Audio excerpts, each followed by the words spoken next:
où est-ce qu'on est? On est en Provence. On va monter un gros caillou.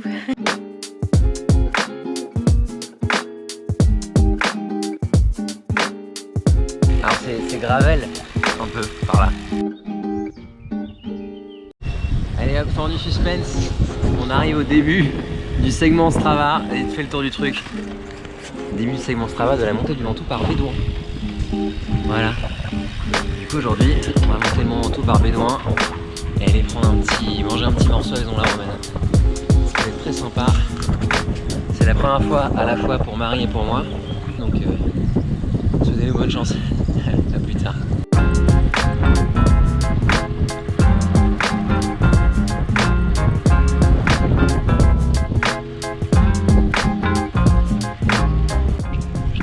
Un truc que la vidéo pourra malheureusement pas rendre, c'est l'odeur de garrigue un peu. Ça sent super bon et ça vient de ces petits massifs de plantes. Ça sent vraiment trop bon. Petite odeur épicée qui embaume l'air. Vachement agréable.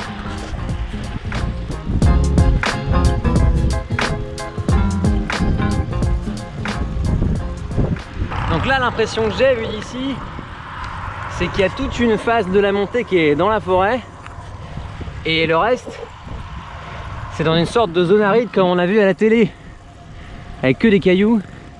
Et à mon avis, là-haut, il y a du vent et ça va être un mélange entre vent frais et chaleur étouffante, quoi. On verra bien. Pour le moment, il fait super bon. On vient de démarrer, donc on verra ce que l'ascension nous réserve. Là, on arrive dans la partie un petit peu forestière dont je parlais tout à l'heure. C'est marrant parce que ça intéresse pas que les vélos, mais aussi beaucoup les motos. L'ascension du Ventoux, bah normal, il y a des virages et tout. Naturellement, c'est excitant hein, sur un 2 roues. Allez, courage Marie, maintiens le rythme.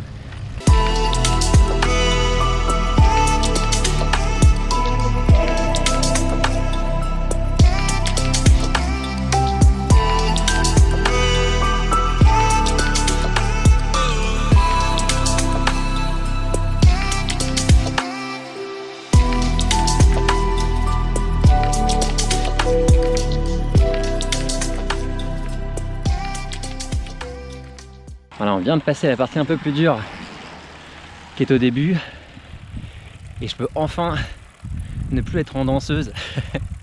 Du coup je peux filmer pour vous raconter. Marie, ça va? Ouais. Au top? Au top. Voilà, très bien. Bon là, comme on le disait tout à l'heure, faut utiliser un maximum les parties les moins pentues pour se reposer, gagner des pulses. Parce que quand ça redevient raide, peut plus te cacher, il n'y a plus le choix, faut y aller. Faut appuyer sinon t'avances plus. Donc faut chérir toutes les parties moins pentues aux alentours de 6, 7, 8% qui permettent vraiment de gagner des pulses quoi. Encore une fois, regardez, c'est magnifique. La route, elle est mignonne comme tout. Dans le calme du sous-bois, ça fait vraiment plaisir.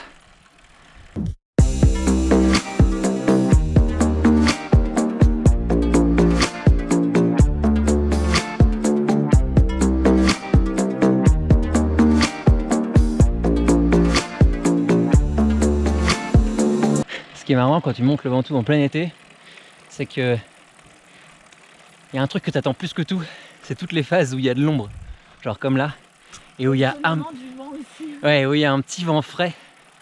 Là en général, tu es bien content d'être au frais, que la température perde 1 ou 2 degrés, parce que franchement, au soleil, ça cuit, hein.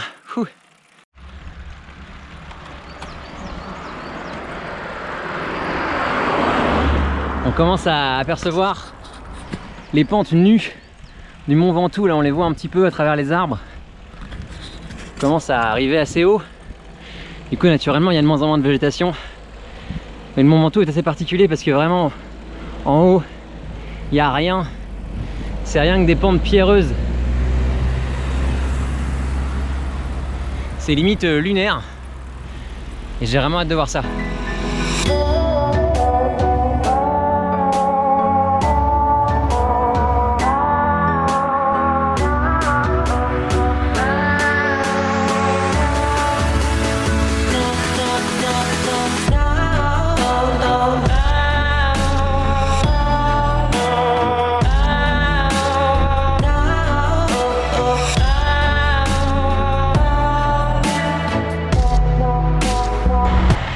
Voilà, Chalet Reynard.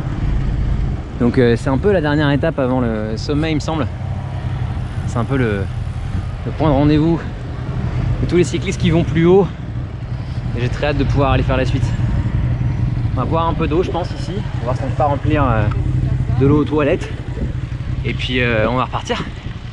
Hey, yes.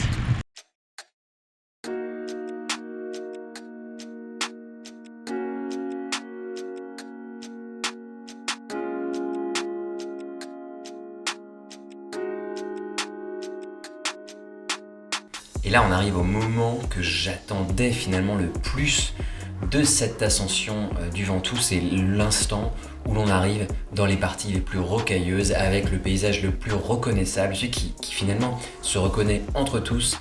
Cette rocaille blanche, ces piquets sur le côté bleu, jaune et noir qui apparemment sont là pour mesurer la hauteur de neige qu'il y a quand le mont Ventoux est enneigé. C'est incroyable, j'avais jamais vu ça et je trouve que c'est vraiment comment dire, stéréotypique du mont Ventoux.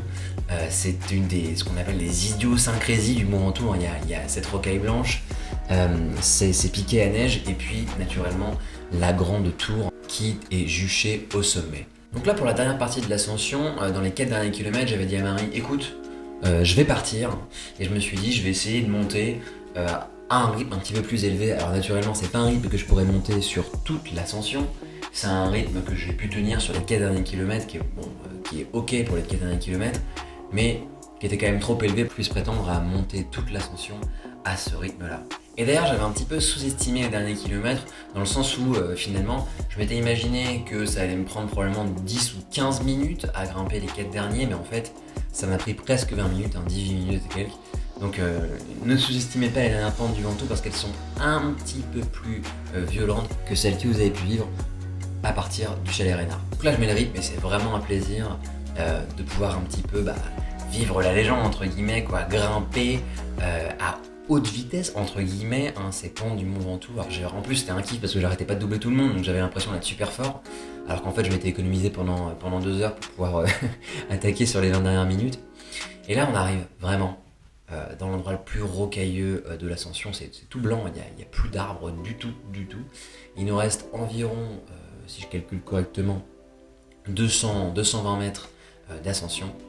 Et là, on commence à taper des pentes un petit peu plus violentes. Je trouve ça vraiment super d'être dans cet environnement qui est complètement atypique, en tout cas inimitable, cette rocaille blanche, ces piquets jaune et noir, et puis la tour qu'on aperçoit par intermittence au fur et à mesure des différents lacets de l'ascension du mont Ventoux. Là on la voit apparaître. C'est vraiment, arrivé là je me dis, putain c'est fou, je suis un peu en train de vivre de la légende. J'étais vraiment super content d'être là et de me dire, waouh, regardez-moi cet endroit, c'est vraiment incroyable. Et j'avais pas nécessairement prévu de faire mon Ventoux cette année, mais Marie m'y a emmené, je me suis dit franchement, quelle super idée, quelle idée absolument géniale. Regardez-moi ça, c'est vraiment en plus on a eu un temps incroyable, la température était pas si écrasante que ça, regardez 24 degrés, l'air était pas si chaud, ce qui fait que les derniers kilomètres d'ascension étaient vraiment un régal malgré leurs difficultés. Rien qu'à voir les images, franchement je me dis, c'était quand même de toute beauté, quoi. L'endroit était vraiment impressionnant, le paysage vraiment ne ressemble à rien de ce que vous aurez pu voir auparavant ailleurs. On est vraiment sur un truc unique au monde, quoi. C'est piquet, la rose tour, la rocaille blanche, incroyable. Donc là on arrive dans les tout derniers kilomètres qui sont parmi les plus difficiles de l'ascension, avec des pentes qui ne sont jamais en deçà des 9%. Et il y a un papa qui pousse son gamin. Le gamin il avait même pas 10 ans, il était déjà en train de grimper le mont Ventoux. Le mec il a vraiment la pêche, quoi, le petit gosse. Et là un truc marrant, c'est qu'à l'arrivée dans le dernier kilomètre, je me retrouve côte à côte avec un gars en VTT électrique. Serait-ce le moment où je prends enfin ma revanche sur les VTT électriques? Et là en arrivant là, je me dis pour une fois que j'ai moyen de ne pas me faire humilier par un VTT électrique, c'est mon moment, c'est mon instant, il faut que j'y aille. Donc je prends sa roue. Bon, il m'emmène quand même à plus de 300 et quelques watts, donc il a quand même la pêche, hein, son moteur électrique. Et là, BAM, gros sac. Je lui sors une petite attaque de rat à 800 mètres de la ligne, genre en mode hop, hop, hop, hop, hop. Juste assez de quoi le décrocher. Et tout content, je m'en vais terminer l'ascension du Ventoux, à mi-chemin entre à bloc ou sur les rotules. Mais enfin, cette petite attaque m'avait quand même un petit peu scié les jambes et un petit peu fait exploser le cardio. Je suis quand même content d'arriver jusqu'en haut, je suis quand même content d'avoir fait un petit effort sur la fin. Franchement, c'était grave cool. La vue d'en haut est absolument magnifique. Là, je tourne la tête à gauche, je vois toute la région, c'est vraiment dingue, c'est vraiment fou. On regrettera la présence des travaux, mais bon, quand même, c'est pour la bonne cause. Je veux dire, s'ils améliorent l'état de la route, ça ne peut être qu'une bonne nouvelle pour nous cyclistes et pour tous les usagers des routes du Mont Ventoux. Franchement, expérience de dingue. En plus, ascension mythique par Bédouin, on s'était complètement pas trompé avec Marie. Et donc voilà, dernier virage, dernière pente. Vous voyez l'espèce de grosse tour là qu'on voyait de loin, elle est juste là. Et après cette petite rampe, là où les gens marchent, on va pouvoir voir sur le côté droit le petit panneau sommet du Mont Ventoux devant lequel tout le monde se prend en photo et qui est maintenant couvert de stickers au point qu'on a vraiment du mal à lire sommet du Mont Ventoux dessus. Ah, ça fait aussi partie de la légende, ça fait aussi partie du mythe, ce panneau devant lequel tout le monde se prend en photo, fait un petit selfie pour le souvenir, pour la légende. Voilà, on est arrivé. On est devant cette espèce d'énorme et on voit toute la région.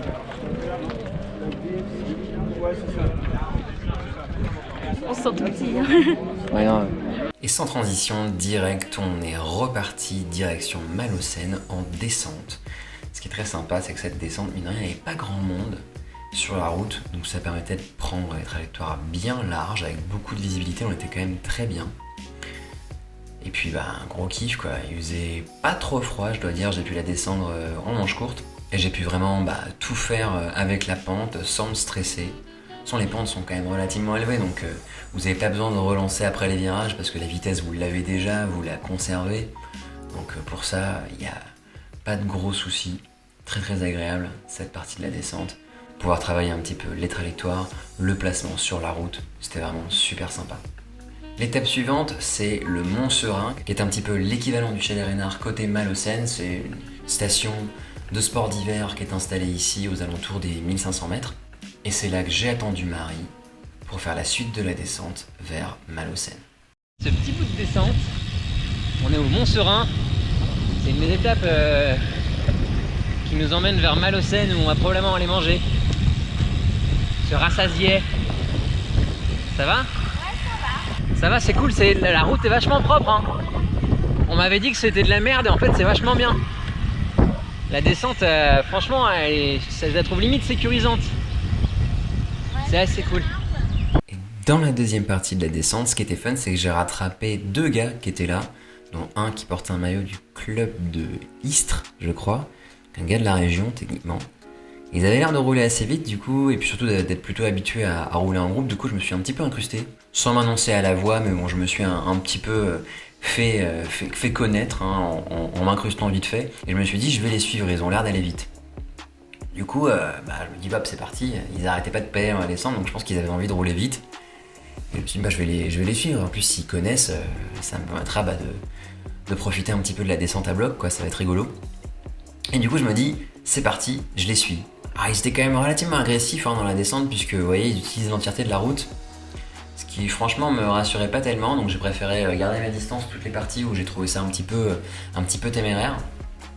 Et tant que j'avais pas de visibilité, je coupais jamais la ligne blanche. De toute façon c'est un petit peu ça, c'est un petit peu à ce précepte qu'il faut se tenir, hein. Vraiment la ligne blanche et la limite de la route tant que vous n'avez pas de visibilité.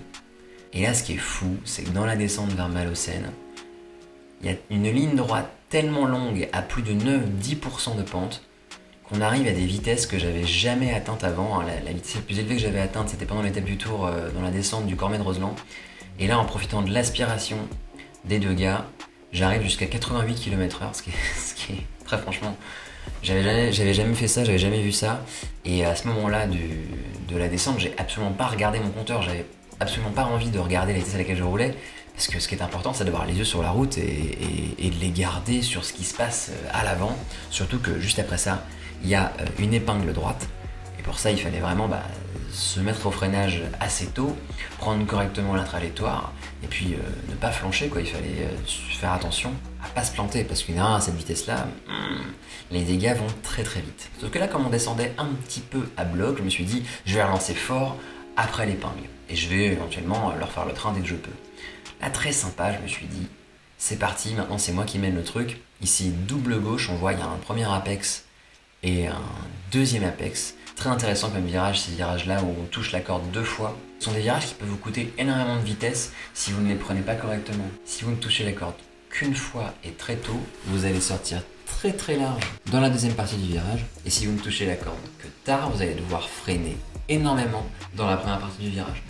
Ici, on a encore un très large, visibilité excellente. On peut couper très largement, arriver sur la corde de l'autre côté de la route.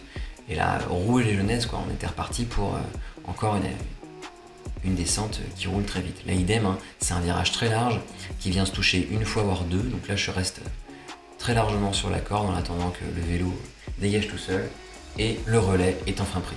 Descendre à plusieurs, c'est quand même pas nécessairement tout repos au niveau des nerfs. Il faut arriver à rester proche tout en gardant les distances nécessaires à une descente sécuritaire finalement, parce que là, tout se passe très très vite. Donc naturellement, les distances de sécurité sont rallongées, mais qui dit distance de sécurité rallongée dit aspiration moindre. Donc il y a un peu cet aspect, il faut arriver à trouver la juste distance pour conserver de l'aspiration sans se mettre en danger, ni mettre en danger les autres cyclistes. Donc on est vraiment toujours à la limite entre je suis trop loin et je suis trop près. C'est ça qui est un petit peu particulier dans la descente en groupe. D'autant que les trajectoires sont pas tout le temps prises parfaitement par tout le monde. Donc il faut arriver à trouver un mode d'existence à plusieurs qui permette à chacun de prendre du plaisir et surtout de ne pas se viander, quoi, parce que là une chute au-delà de 50 km/h, c'est toujours un petit peu problématique. Un magnifique virage, on voit avec les piquets rouges.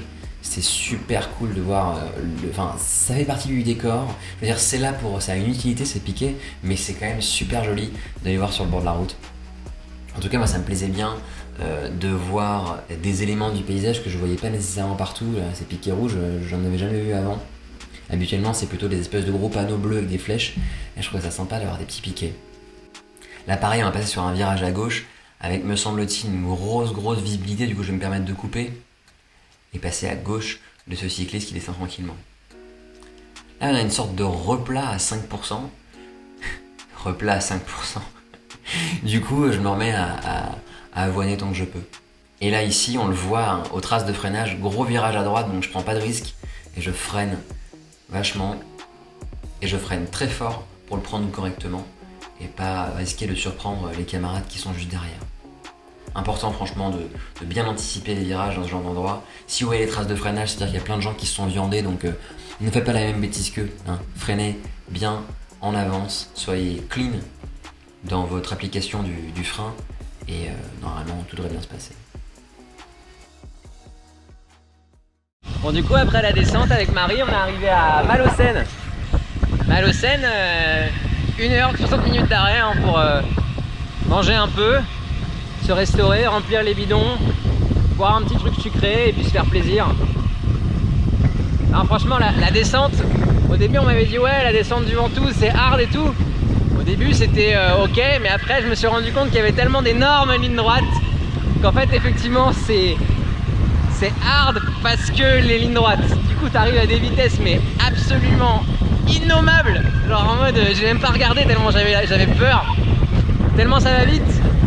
C'est genre je me suis aussi pris une sorte de grosse guêpe dans la gueule.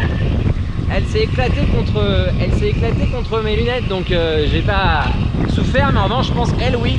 C'était waouh, c'était une descente wouh. Oh là là comme c'est joli. C'est joli comme tout. Petite terrasse et tout là, waouh.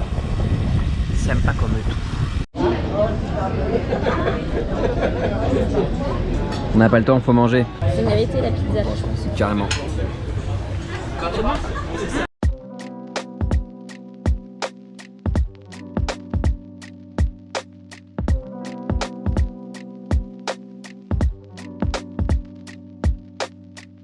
On est à Saint-Romain en viennois. C'est de là que viennent les viennoiseries.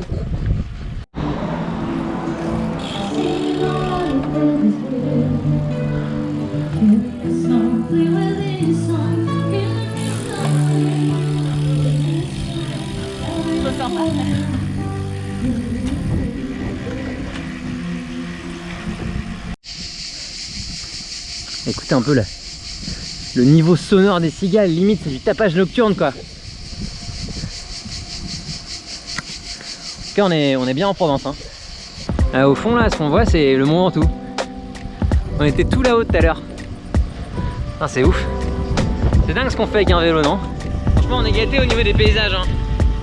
Il n'y a pas à chier, la Provence c'est super pour le vélo.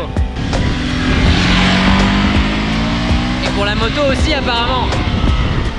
Ah, le village là, c'est vraiment super.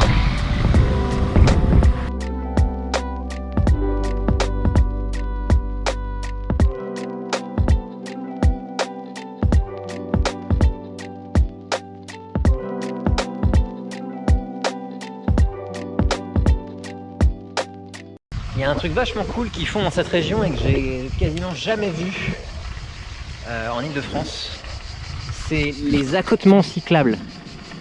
En fait, il y a un bout de la route qui est entretenu pareil que le reste de la route et donc qui est aussi propre et aussi roulable. Il n'y a pas de saloperie dessus, voilà. Et qui est fait, en tout cas conseillé aux cyclistes sans les obliger. Et je trouve ça super. Niveau Marie elle fait l'idiote, elle me dépasse. Et je disais donc les accotements cyclables, je trouve ça vraiment pas mal. Pour peu qu'ils soient bien entretenus. Et en l'occurrence ici, ils sont vraiment super nets quoi. C'est vraiment propre.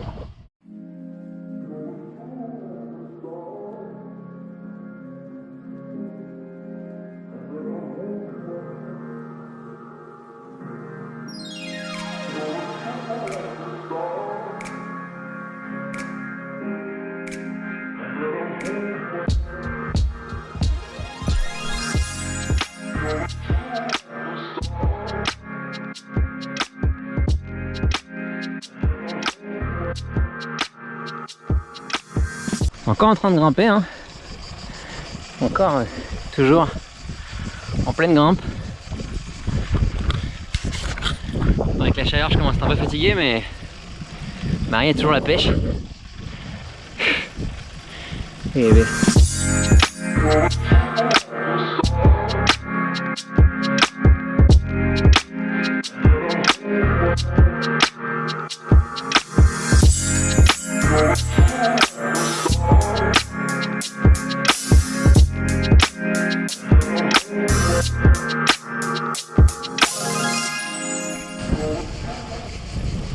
col de la Madeleine. C'est le nom du truc. Il y en a beaucoup des cols de la Madeleine. Hein. Et voilà, on est de retour à Bédouin. Je vais déposer Marie à la terrasse d'un café. Je vais aller récupérer la voiture, rentrer mon vélo. Comme ça, elle aura pas à remonter la dernière côte qui a l'air de casser un peu les pattes. Le Mont Ventoux c'était super bien. Premier Mont Ventoux, trop bien. Je pense qu'on a eu de la chance. Franchement, sur les conditions, c'était top. Il faisait pas trop chaud.